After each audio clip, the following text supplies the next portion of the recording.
All right, continuing on. Okay, here's a picture, an artist drawing of captured Africans boarding a ship. Okay, continuing on with where we left off. Okay. English ships laden with iron products, especially guns, arrived in West Africa ports to trade their goods for slaves and gold.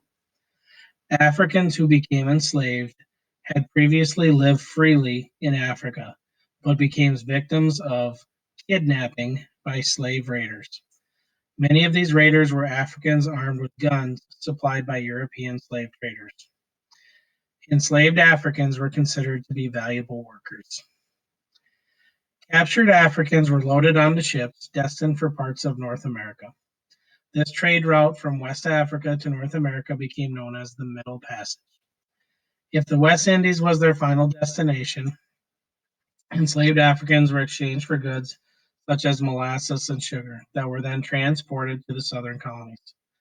Many others stayed on the ship and were taken to the colonies along with the goods. Although there were enslaved Africans in all parts of the 13 English colonies, most enslaved Africans were sent to the south. This was because most farms in the Middle Atlantic and New England regions were smaller and more easily maintained by families. However, some enslaved Africans in the cities worked in houses and shops as servants or skilled artisans or craftsmen. The business of enslaving and shipping captured African men, women, and children was a gruesome or terrible one. Captured Africans were packed like cargo. Cargo means baggage, okay? Things that you haul. They were packed like cargo onto ships where there was hardly enough room to move. Many were chained together or to parts of the ship. Very little food and water was provided, and the conditions were extremely unsanitary. That means they didn't have places for them to go to the bathroom or anything like that.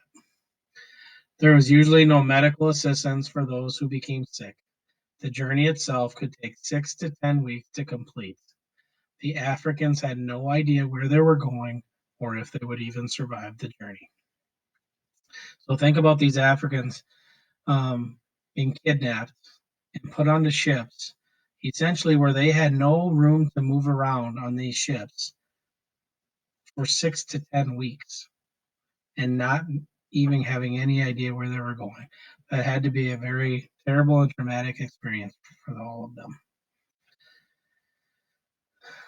You can see here, this picture here kind of shows how they may have been on the ship. You can see that they're in chains and they are laying down and almost kind of packed in there like you would see luggage on a boat or on a plane. And imagine spending 6 to 10 weeks like this on a ship. Although enslaved Africans were valued for their labor, the traders believed that there was an endless supply of these workers. Therefore, if someone died along the way, the traders thought that they could be easily replaced. Many captured Africans died before they ever reached the Americas. When those who did survive and reach the shore, they were marched off the ship in chains to be examined by prospective buyers and then sold at auctions. There was little regard for the humanity of these African men, women, and children.